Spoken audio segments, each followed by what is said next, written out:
20, 1 à 3. L'introduction. Certains d'entre vous se souviennent peut-être de l'abbé de Costello et de la vieille scène satirique qui est le premier. Juste brièvement, il y a quelque temps, j'ai entendu à nouveau cette scène satirique et j'ai fait tourner les roues. Point. Vous savez, ce qu'il y a dans nos vies n'a pas trop d'importance. Jusqu'à ce que nous décidions d'abord de ce qu'il y a dedans. Autrement dit, nous devons savoir qui vient en premier dans nos vies. C'est une question qui doit être réglée. Si quelqu'un, ou quoi que ce soit, occupe la première place dans nos vies devant Dieu, nos vies sont hors de contrôle et déséquilibrées. C'est le point du premier commandement.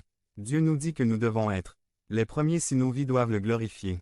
Ce matin, je veux que vous regardiez ce premier commandement avec moi et je veux vous diriger vers l'exigence de Dieu, sa raison et enfin notre réponse appropriée à ce premier commandement.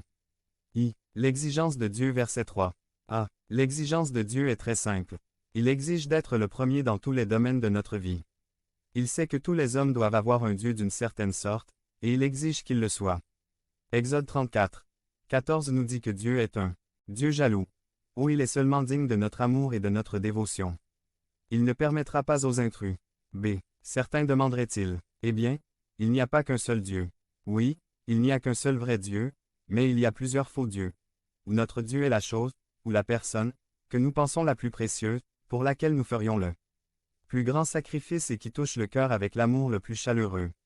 Martin Luther l'a dit de cette façon, tout ce que nous faisons le plus de est notre Dieu.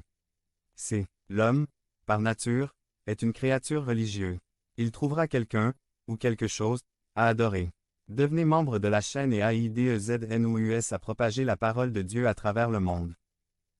Samedi mars 16 2024. Si vous croyez en la puissance de Dieu, commentaire 11. Les choses et les gens occupent souvent la première place dans nos vies. Remarquez certaines choses que nous élèvons au statut de capot de Dieu dans nos vies. 1. Le Dieu du plaisir. Philippiens 3, 18 à 19. Le plaisir est comme une drogue. Il en faut souvent plus pour obtenir le même effet. Cela peut inclure sensuel, sexuel, sportif, de divertissement, etc.